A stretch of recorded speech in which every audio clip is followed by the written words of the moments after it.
Welcome to this week's edition of the Cheap Pop Podcast with K-Double and Alpha. Boys, take it away.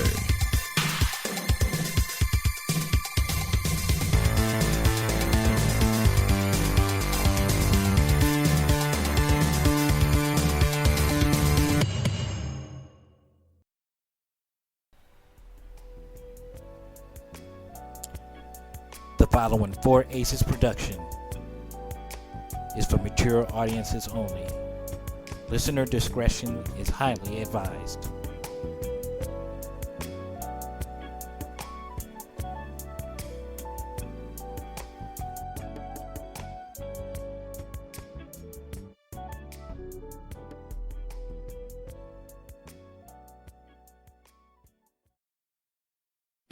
Hey, what's up, y'all? It be a brand new day.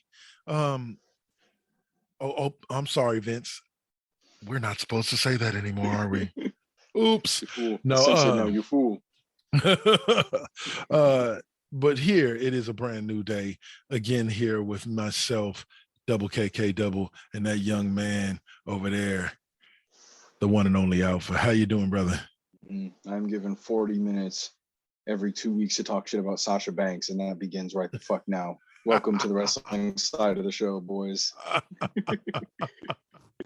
Not the boss, man. Not the boss. Anti-Sasha Banks gang. Fuck that shit. Nah, but we're here to talk Elimination Chamber. Yes, we are. That particular little event that happened a random Saturday at 9 o'clock in the morning, Oh fuck. But yeah, I forgot it was at 9 a.m. It was on Saudi time. You're right. luckily for me, I get up at 5 a.m. anyway, so I had been up for a few hours before it started anyway. But let me just say this. Overall, a great event. If you didn't like the event, it was most likely because you just don't like WWE at all. Like, I thought this was a pretty good event. I wouldn't say, like I said, it wasn't better than any WrestleMania. It wasn't like top 10 pay-per-view of all time. Or sorry, premium live event of all time. It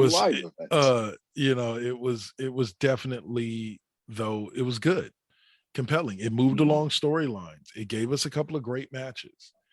Yeah, it was an okay show. Like, there's a lot of people saying it was the worst fucking show ever. Like, yeah, the ending was shit. We'll get to that though. Yeah. But as a whole, the show was like okay. I wouldn't rate it like a 1 star, maybe 2 to 3 stars, but nowhere would I rate it like a fucking 1 star. You know what I mean? Yeah. It's by no means the worst thing I've ever seen. And as per usual, like, not to be that dude, we kind of have to play by a different set of rules when we're in this place, And it's not just about like the females have to cover up differently. No, they have certain things that they say, like this person has to be on the card and this person has to win. Mm-hmm. And that's just how it is. So, at the end of the day, there's nothing we can do with some parts of this shit. And well, here's the thing about it that people don't understand when it comes to that type of stuff is that's when you're dealing with kings and queens. When you're dealing with Saudi kings and queens, they get say they want to see the Undertaker, unless that person is completely not available because they're retired, etc. Like, if they're active, or when they asked for Yoko in fucking 2019. Exactly. So like you get mad at WWE, but I can guarantee you Goldberg's title shot had something to do with the fact that Goldberg is so over in that particular region. You know what I'm saying? And when they made the deal, I'm pretty sure it had something to do with that. Because if you remember, Goldberg's performed on like 3 of the Saudi shows since they started doing them. I was going to say, yeah, we've had like 5 or 6 Saudi shows, and out of all of them, Goldberg has performed in at least fucking 3 of them. And it is one of those things where he's just trying to bring back as many of those past stars as he can, because that's what he wants. Like I said, and you're exactly right. And even if the match is shoehorned as fuck, which every match he has been in has been, like since Saudi Arabia, every single show that he's been in there has been super shoehorned in and enforced. And for lack of a better term, that's how it is. The Undertaker match was a fucking disaster. Yeah. The match with The Fiend is one of the worst like burials of a young character in years. And like the best thing he's done so far was put Roman over in 7 minutes. And that he did as we opened the pay-per-view, ironically, with the Roman Reigns defending the Universal title against Goldberg. Superborg. Yeah, it wasn't the best match, but was it? Yeah, it's 8 minutes, right? Was that? Yeah. What was that? No, like, never mind. 6 minutes. Holy shit, I shot too high. Yeah, 5 minutes, 59 seconds. So, like, at the end of the day, here's what my thing is. Okay. Mm-hmm. They got about as much as they could out of Goldberg. Yeah, they did. You can't say they didn't. He gave us a couple of spears. He had like 6 moves of offense, and he pretty much got squashed. They just needed somebody that could credibly step in the ring with Roman Reigns at this point in his God mode streak. Yes, sir. To fill in the blanks between now and Lesnar at WrestleMania. Yeah. Honestly. And Goldberg filled that gap, whether people like it or not. I personally like the way the match went. I like the limited offense from Goldberg. Yeah. I like that Roman Reigns dominated most of it. And I like the fact that the finish was Roman Reigns choking him out. Like, pretty much, dude. I love these matches that they do.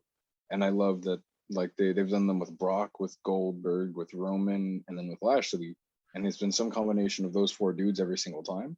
Mm-hmm. And I fucking love it when they do this. It's just like fucking 8 to 10 minutes of 2 big beefy dudes battering the shit out of each other and just doing fucking spot after spot after spot with no storyline or selling or anything until one of them just stops fucking moving. Yeah, cool. Exactly. I love it. It's great. Beautiful shit. Especially if it means Goldberg's not going over. I don't give a fuck, man. And that's the thing with it. Like you said, Goldberg didn't go over. Everybody's like, oh, they brought back Goldberg. He's going to win the Universal title. To put over Roman and reinforce Roman as the fucking god. And it's not to say that it's unfitting either, considering Goldberg has been consistently pushed as one of the best threats to the main event scene in the past 3 years. Mm-hmm. And not only that, but on the way up to Brock, it's actually really fitting for him to fight Goldberg, since Brock and Goldberg had a fucking 2-year spat, did they not? Yeah. Yep. I think it's pretty fitting. I think it's pretty fitting altogether. I like it. Like I said, it keeps Roman looking extremely strong. That's all that fucking matters. And that's all that really matters. Exactly. That's all that really matters. Now, the same can and can't be said about the main event, but we'll get there when we get there.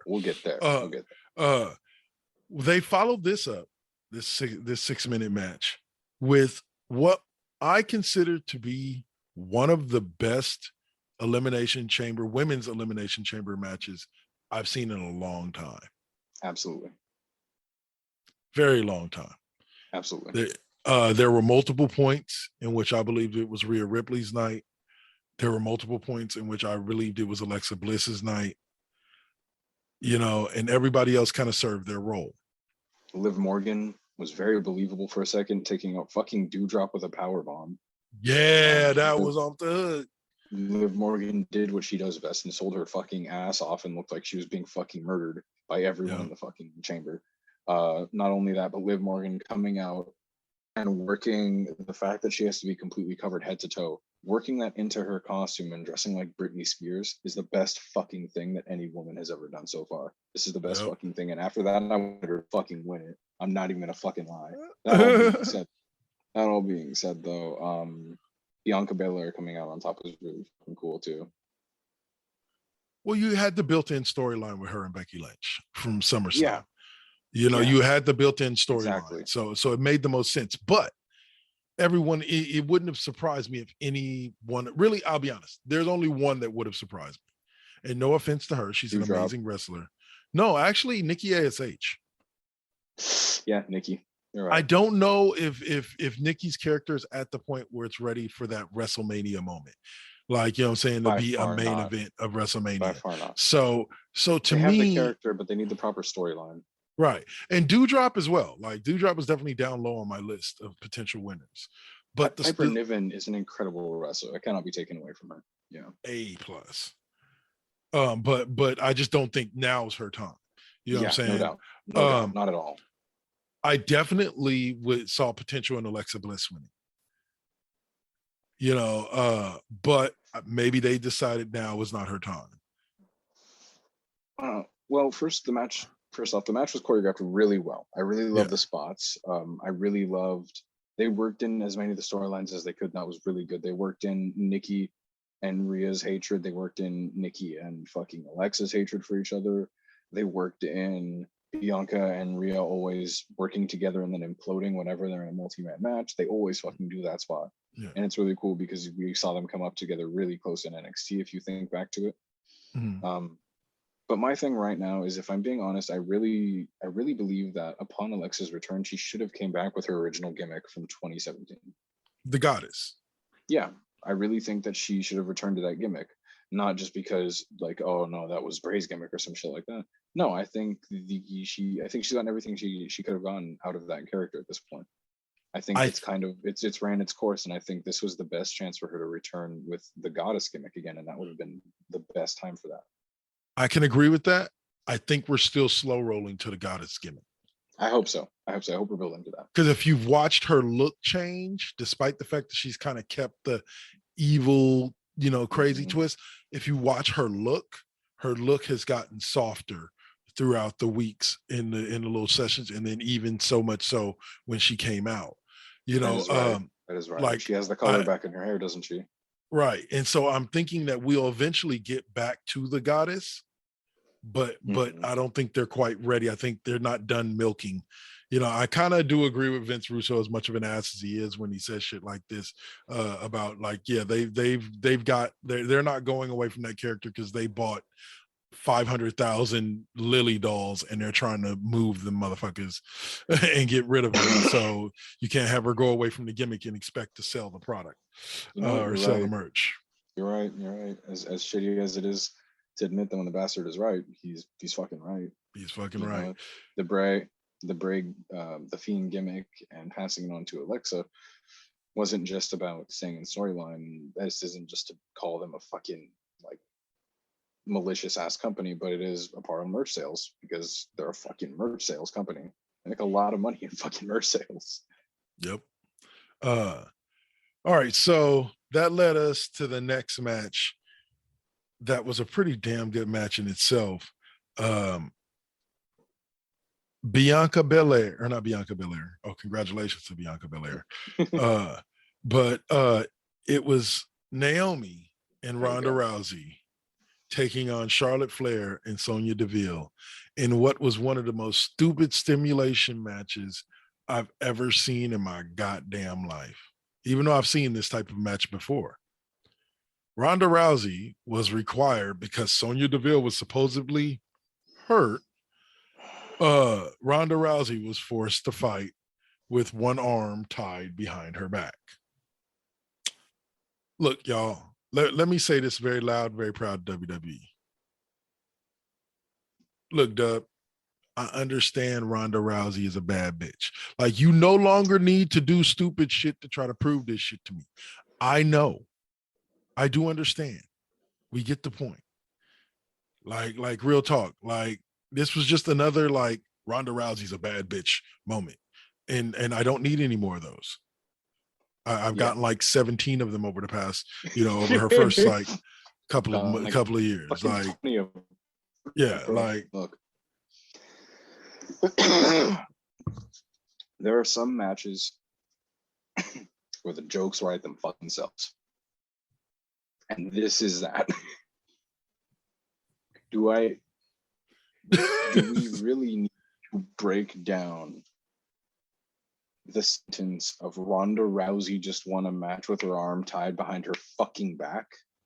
And don't try and hit me with the, but you love seeing Charlotte put down, right? She's putting down Charlotte. No, this is not what I asked for. This is not what I asked for. I'm glad that this match made me want to get to WrestleMania faster. Like, let's just get it over with, because this was so retarded. Like I can't explain like just how it was just like the best parts about the match were like Sonja Deville screaming at the crowd, Naomi, Naomi, Naomi, where's that at now, huh? And then completely blowing the move that she was trying to do. And the then move, like, botching yeah, like I was just like, that spot.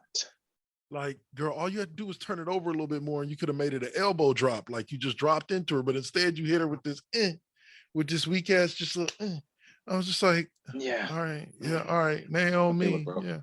Look, bro, I'm not gonna say anything more than this. I'm running a joke with the people in my house, and that I quantify someone's move from MMA to wrestling by a meter. Okay, Mhm. like the top of that meter is Ken Shamrock. The bottom of that meter is Sonja Deville. Damn. Oh my goodness. Oh my goodness.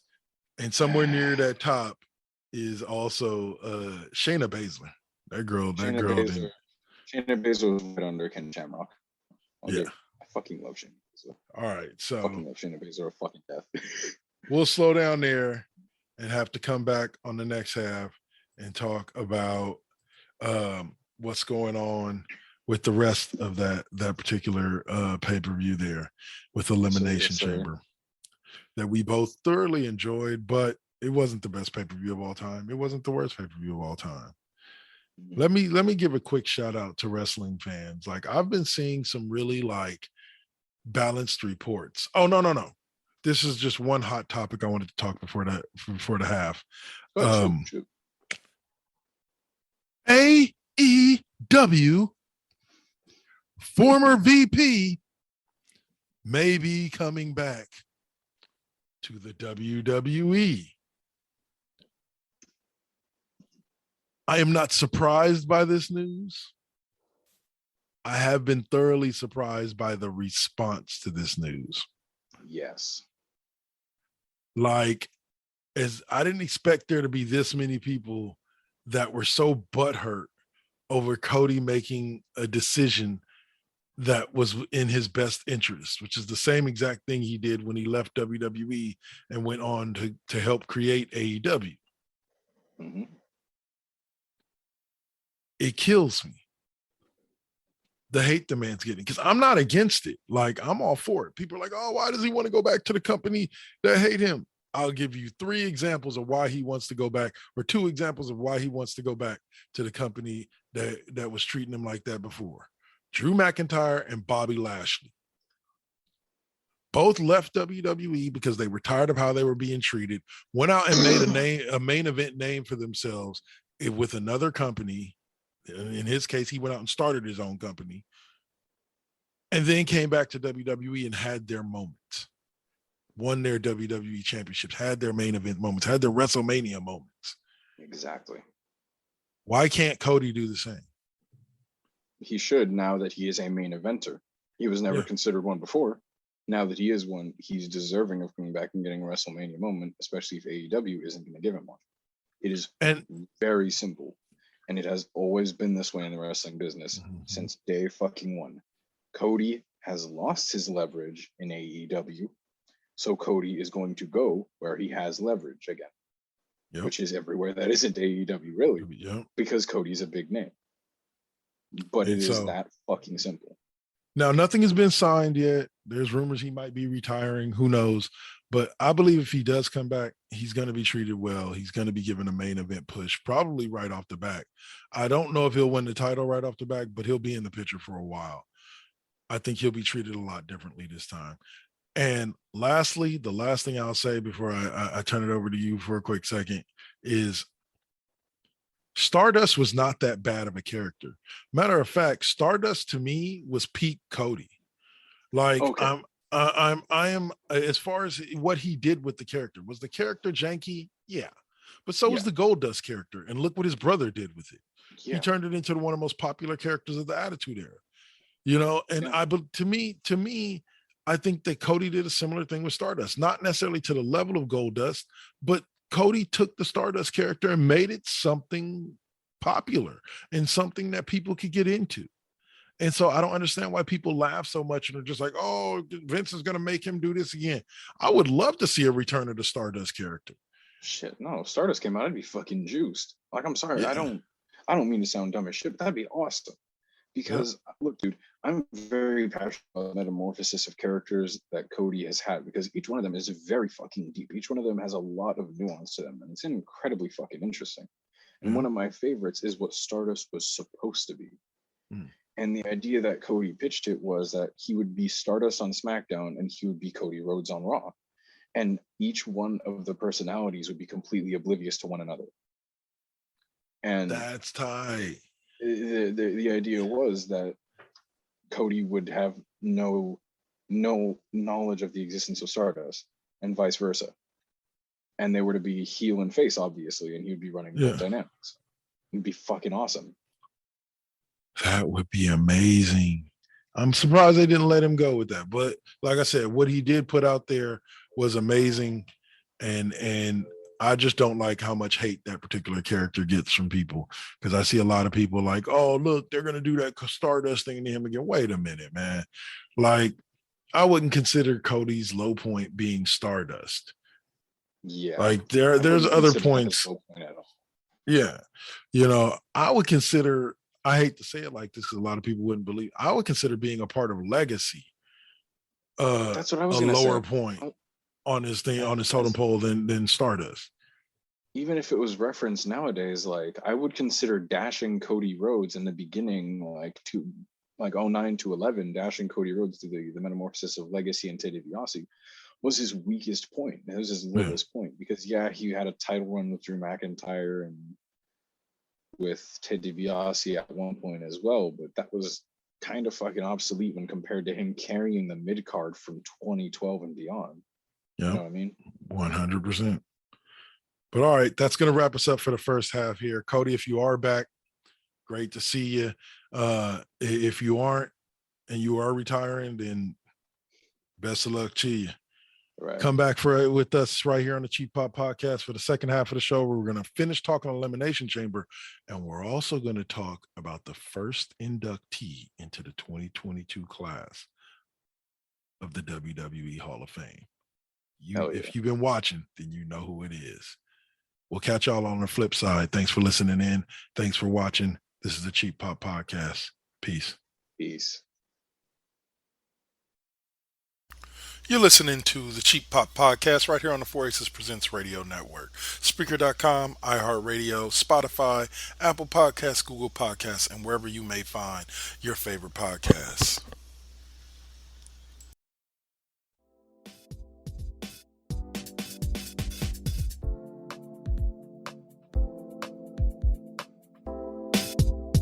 It's me, Double KK Double again. This time I'm here to tell you about two of the best sports shows on internet radio. I'm talking about West Coast Bias with me, O'Malley, and The Duel. Occasional visits from an original host, Mr. Suave, and Double K's Classroom, hosted by me. Both shows feature sports talk about teams from the West Coast. So if you get down with West Coast sports, these are the shows for you. West Coast Bias airs every other Sunday evening at 6 p.m. Pacific Standard Time, and Double K's Classroom airs alternating Fridays at 8 p.m. on the 4 Aces Presents Radio Network on Spreaker.com.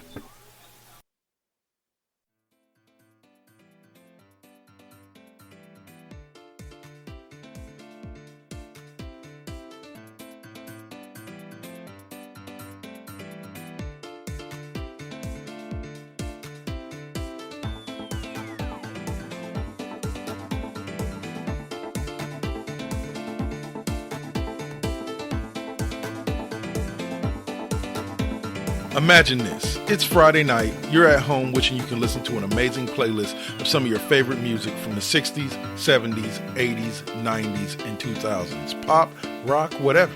Then take out your favorite podcast listening device and tune in to KD5P, otherwise known as K-Double's 5th Period Music Class. Every Friday night from 8 to 10 p.m. Pacific Standard Time, K-Double brings you some of your favorite tunes live on the 4 Aces Presents Radio Network on Live 365.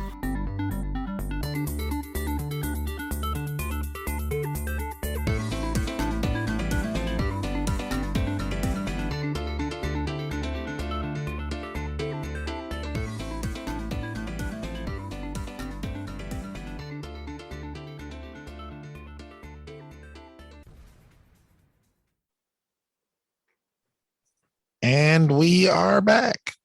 Hello, America. How you doing out there? You know, this wrestling thing, it really has me excited. Yes, good This to wrestling go. Yeah. WWE. Yeah. AEW. I get it all. The hardcore, the rockabillys, the Lacey Evans, all that shit. Yeah. I love it all. Nah, y'all know who this is. Double KK double kicking y'all off with a little laugh with my brother Alpha. What's up, brother? You know it. You're doing a little bit of wrestling, if you will. Yes, wrestling. Sports entertainment. We're gonna view the premium live event, Elimination Chamber. Fucking yes. PLE. That's not even PLE. a joke. That one's not even a fucking joke. That's just reality. That's just that one's just real. Vince McMahon. Now watch. Everybody else is still calling their shit pay-per-views, right? Watch. Within 5 years, everybody else gonna start calling their shit premium live events. Premium live events. Vince sets the standard. It is what it is. It's fucking hilarious. No matter what, Vince has to be fucking different, bro. You know, on that light, I hope we bring back the 8-sided ring. You're welcome. TNA. That was TNA at its peak. Or no, they were the 6-sided ring, right? Yeah. Like, but yeah. Best ring in the world was TNA's 6-sided ring. And the worst thing that ever happened to it was Hulk Hogan and Eric Bischoff stepping into it. Yep. God damn, if they ain't the realest shit. They were the ones that convinced Dixie to move Impact to Monday nights, which was a mistake. And they were the ones that convinced Dixie to get rid of the 6-sided ring and go to a 4-sided ring. You don't understand. There are cartoon and news outlets that don't air on Monday nights anymore because they know not to. Yep. Why the fuck would you put another wrestling show on Monday nights?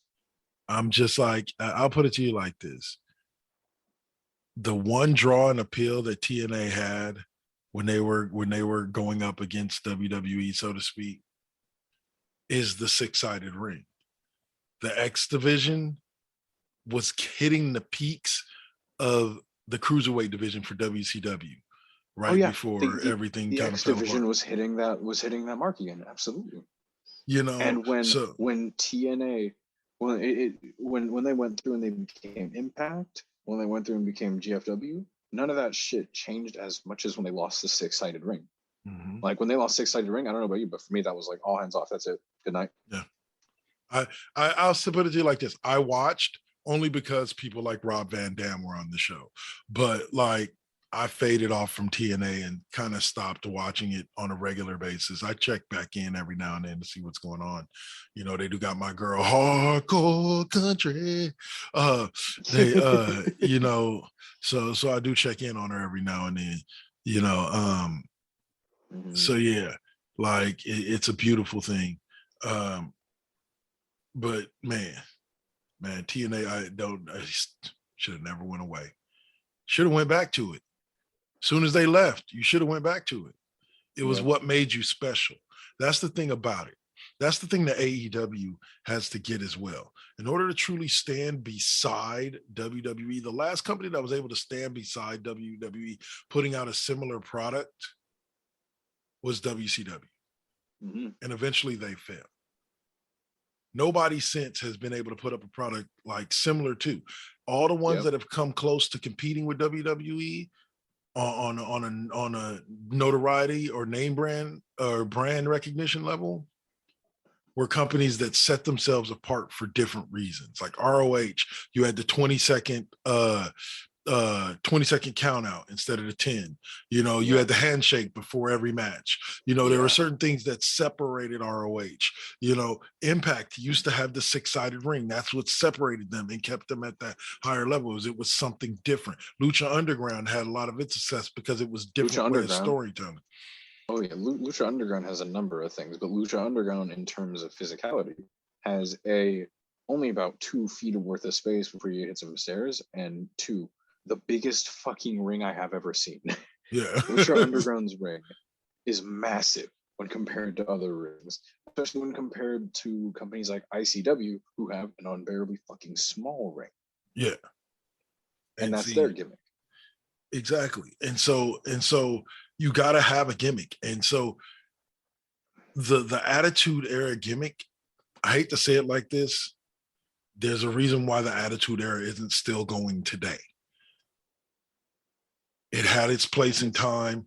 It struck while the iron was hot, and the world's kind of moved on.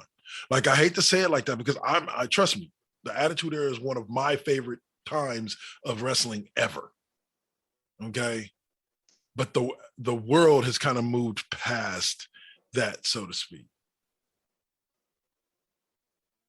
And when you say that, it's not in the way of like, well, of course it is also in the way of like people like the King making outdated and stupid fucking jokes, and Val Venus walking around in a fucking Speedo and shit like that.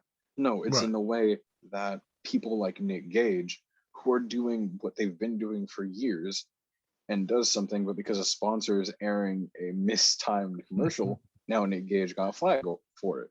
Yeah. And that's what, in my opinion, that's the best example of what you're saying right there. It's like, it's not in the way that things are just outdated or wrong. It's that we have problems like that when you try to hit that mark again. Exactly. And also the Attitude Era was a niche. It was a niche to just somebody. Oh, sorry, really quick. I say this as somebody who's like the biggest fucking Nick Gage fan in the world. Yeah. Like. And that's where I come from. No, and that's where I come from in saying that. Remember, I've said this before about AEW. They're a niche product, and they're a niche product because the Attitude Era just happened to be an era where all the right characters came together at the right times to tell the right story, to just put wrestling over the top in pop culture. Absolutely. Okay. And that's basically what it boils down to, is that it just happened to hit at the right moment. We will never see an semblance of talent like we saw during the Attitude Era under one roof. AEW hasn't even come close to it. You know, under one roof, performing at the highest level possible for that stretch of time. I don't believe ever again. Call me a pessimist, whatever. I believe that there's a lot of talent out there, but I believe there's so many options and places for them to go that I doubt we'll ever see them all under one roof at the same time. Absolutely. You're right. And you think of how many Hall of Famers have come out of the Attitude Era. And then you think about other eras and think about how many Hall of Famers have come out of those. And the greatest assemblance of Hall of Famers all under one roof in one company in one stretch is the Attitude Era. We won't see that. Absolutely. You won't. So, never in any federation at any point of time will you see an explosion of wrestling like that. And such a surplus of great talent and great storylines and great writing. Yeah. Now, but does that mean that there weren't duds during the Attitude Era? No, there were plenty of duds during the Attitude Era. There were plenty of fucking duds. Plenty of fucking dead end fucking everything. But the highs were high enough that the lows really were blips on the radar. Absolutely. So, but let's get to WWE today, and let's get back to this chamber. Let's see. So we followed up the one-handed debacle, I'll call it, with a funny match, but a match that left my heart racing. Honestly, these next three matches we could blow through, but go ahead though. It had my heart racing. And the reason why I said it had my heart racing is because of one particular move where, unfortunately, I don't know what went wrong, but Drew McIntyre goes to give an Alabama slammer to Madcap Moss. Inverted Alabama slam. Yeah, and where he's hanging him on his back, and he flips him, and Madcap comes crashing down squarely on the top of his dome and hits and rolls to the side. Now, mind you, Madcap finished the match. Props to him. But wow. This match was absolutely boring as shit. Up until Madcap Moss gets inverted Alabama slammer and takes the move wrong and just spikes himself right on his fucking neck. Completely 100% reminiscent of fucking Chris Benoit dropping Taz on his fucking neck, of Taz getting Spike pile drivered into the mat and shattering his neck. This looked exactly like that in terms of landing and pose and everything. I thought he was fucked. I thought that was going to be it. But somehow, not only was he not injured, but this motherfucker finishes the match and takes spots where he lands on his back and head multiple fucking times. Yep. So Madcap Moss is a shitty, stupid gimmick, but you cannot say that this dude did not eat pain for about what's the fucking 9 minutes. 9 minutes, yep. And even went back and apologized to everybody for taking the move wrong, which huge respect. Yep. Scaring the shit out of everybody. Yeah. But that led us to our next match, which I thought was a lot better than I thought it was going to be going in. Lita still has some gas in the tank. It ain't a lot. It ain't a lot, but she got some gas left in the tank. Like she could go, like, and the crowd, but you know, outside of the predictable ending, you know, of Becky Lynch getting the win, the way the ending happened was not predictable. And I just want to get to this part of it real quick. That crowd showed such amazing love to Lita post-match. Man, that's what you do. When somebody comes out there and gives you a performance like that, that's what you do. Because they gave us one hell of a performance. No shit. It was a great fucking match. It was a great match. I loved every bit of it. And it's not just because I adore Lita and everything that she will ever do. But like, this match was fucking awesome. I really loved the way that they put over Becky in every pace of this match. And I really loved that Becky more or less completely ate the whole Lita, like her whole little, her sequence. That's the word. Her sequence of the twist of fate and then Lita Salt, and then Becky ate it, kicked out, and then retaliated. Given she retaliated with one of the weakest looking man slams I've ever seen, but she retaliated and won nonetheless. Yeah. But that match ended pretty much how we all knew it was going to end from the get-go. But Becky going over. Like I said, Lita, especially when and they got to stop letting shit like this leak, especially when I saw articles like a couple of weeks before Elimination Chamber saying that WWE has no plans for Lita after Elimination Chamber. I'm like, so then obviously she's not winning the belt if they have no plans for her, you know? So it was like, boo. Spoiler, mate. Yeah, thanks for screwing up my viewing. But all right. So that led us to the match that never was. Yeah. Viking Raiders versus the Usos. I'm assuming it's probably going to happen this Friday on SmackDown instead.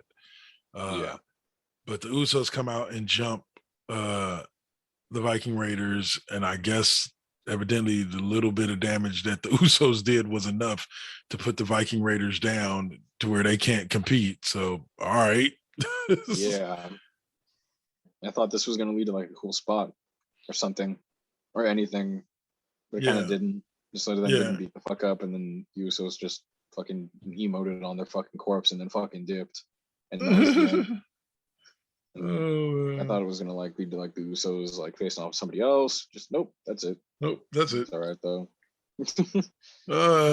Yeah, it was just the most random like sequence in the whole live premium live event.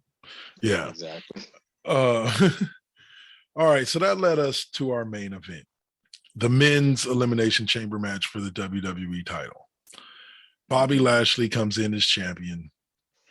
AJ Styles, Austin Theory, Matt Riddle, Seth freaking Rollins, and Brock fucking Lesnar are all competing for this belt. So the match opens with Theory and Seth Rollins battling it out. Which was actually good. Yeah, which was actually pretty good. But before anybody could even have their cage first open, Seth Rollins throws Austin Theory through Bobby Lashley. He buckle bombs him through the fucking pot into Lashley, who fucking hits the back of his head against the corner of the pod, and is from that point on concussed, knocked out, and then Adam Pearce's bald ass comes out and wheels out Lashamus. Yes. Leaving us with Brock Lesnar, AJ Styles, Austin Theory, Riddle, and Seth freaking Rollins, who all continue to battle in the ring one by one. Yeah. And everybody's looking for pins. Nobody's getting pins, but they're battling. And we get to the point that everyone is out except the empty Lashley pod and Work Laser. Yeah, Work Laser. And let's say this, Brock really wanted in the match. I can say that.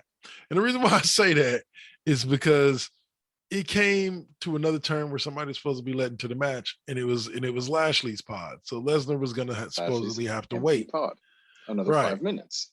Another 5 minutes.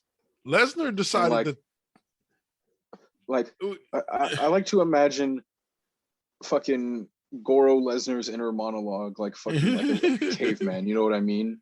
Yeah. Like I imagine Brock saw that, and Brock's inner monologue is Brock, no wait. So he just shoves his foot through the fucking pod instead. And it's very important here that I think this is one of the few times I've seen this. Brock did not kick the panel out of its socket clean like most people do. Like fucking Rollins did earlier. No, he just punched a hole clean through the fucking panel with his foot. If I'm not mistaken, he punched it through first and then shoves his foot through and then just breaks the rest of it out before stepping through. Like a fucking action hero. And then comes the Brock reign of terror. Clothesline, punch, Seth Rollins F5, Brock Lesnar pinfall. Punch, throw, kick, suplex, F5, 1, 2, 3, Matt Riddle. Oh wait, no, Riddle was next, yeah. AJ Styles is foolish enough to run at Brock Lesnar, gets body slammed, gets picked up, F5, 1, 2, 3, AJ Styles. Now, that leaves us with Austin Theory and Brock Lesnar.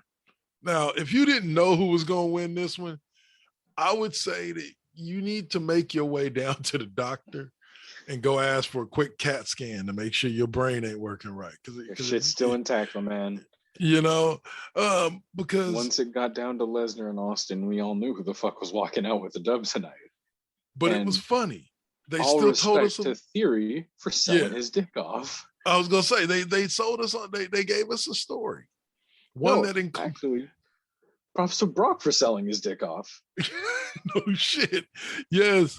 Oh man. Yeah, Brock, man. And I tell you. Go on. Yeah. No, explain it. And Brock, no. And so Brock's chasing Austin Theory around the ring. Austin Theory has the nerve to run into one of the pods, and Brock kicks through that pod to get to Austin Theory and pulls him out of the pod and proceeds to beat him down.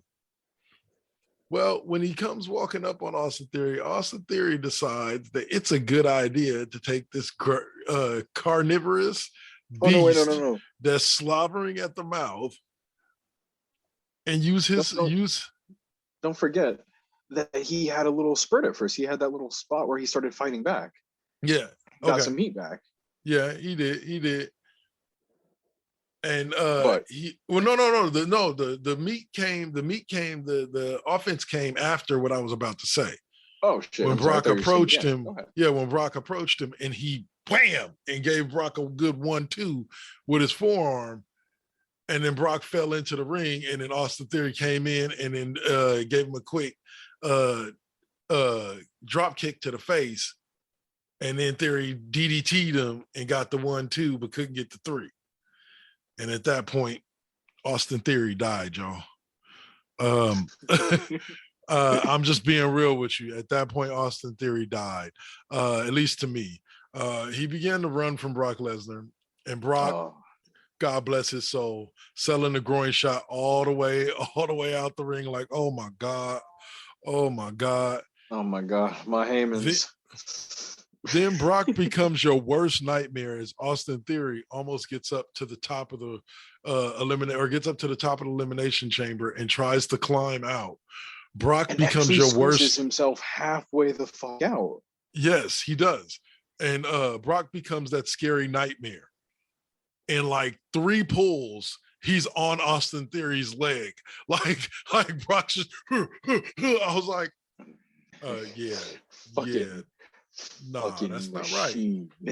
Like that'd be like if you ran up a tree to run away from a bear, and then all of a sudden the bear started climbing the tree. Be like, fucker started climbing up the shit. Like, nah. See, you're not supposed to be able to do that. But Brock is the primal state of fucking man encapsulated. The fuck, pretty much.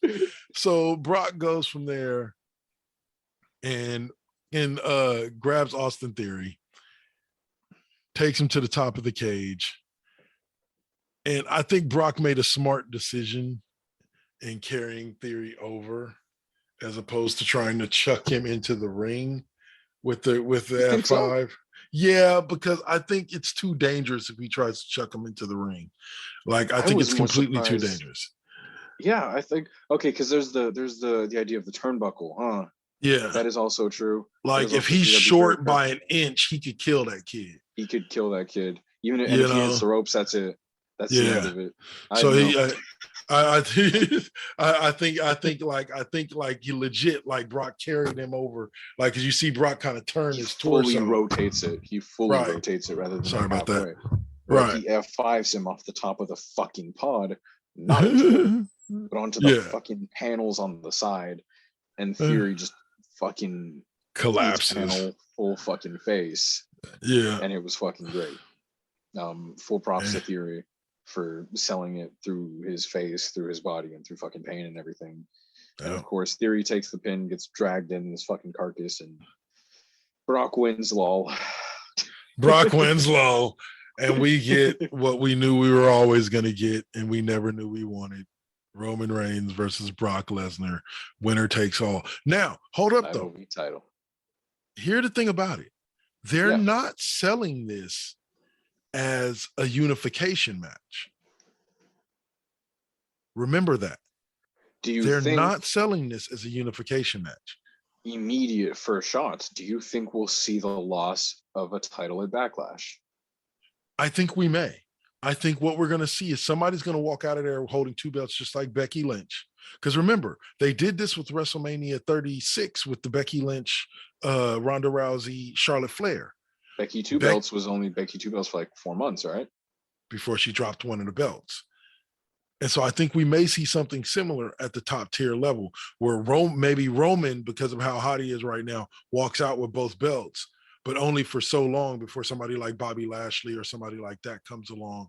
Well, Bobby Lashley's out for 4 months before somebody else comes along and takes one of the belts from him. Okay, now I like this.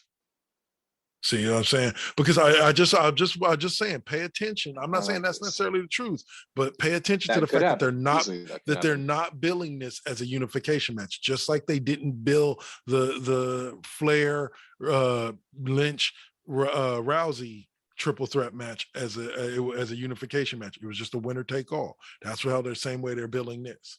You're right, and that changes things by large dynamics. If this isn't about unification, the whole direction of this changes.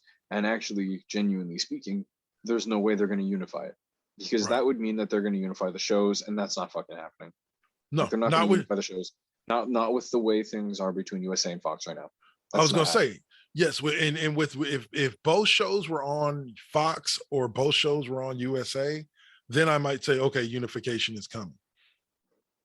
But since both shows are on 2 different networks, I don't think we're seeing a unification, but we may see where the champ whoever the champ is holds 2 belts for a while and can travel between both shows.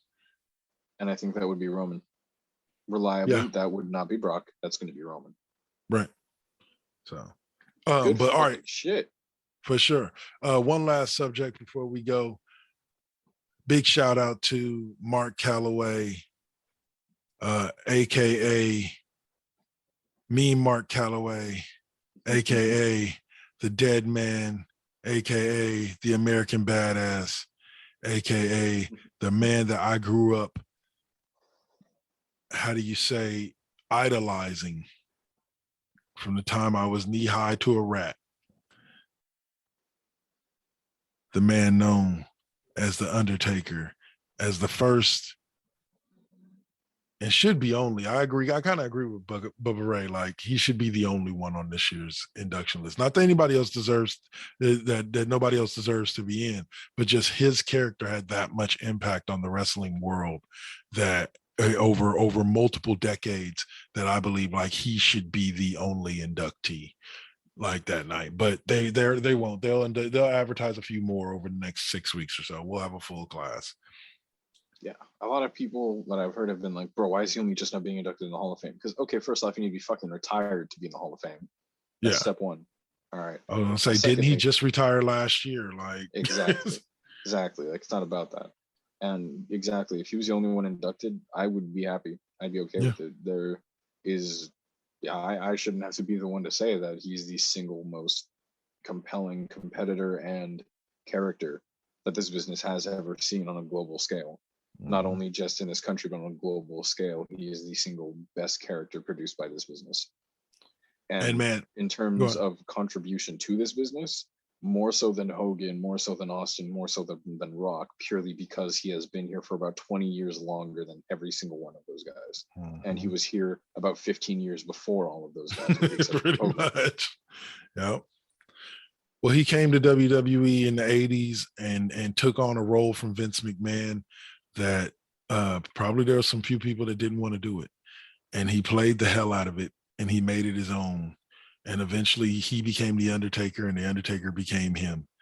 You know, when I listen to him talk in interviews, all I see is Taker, you know, and you expect that classic Taker sound, that gravelly voice, you know, the rest in peace, you know, and so like, right. Being able to witness the whole evolution of that character from beginning to end within my lifetime was amazing.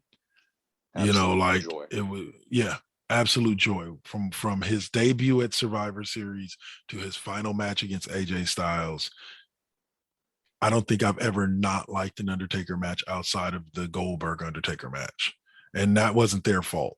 They should never been put in the ring together. At all.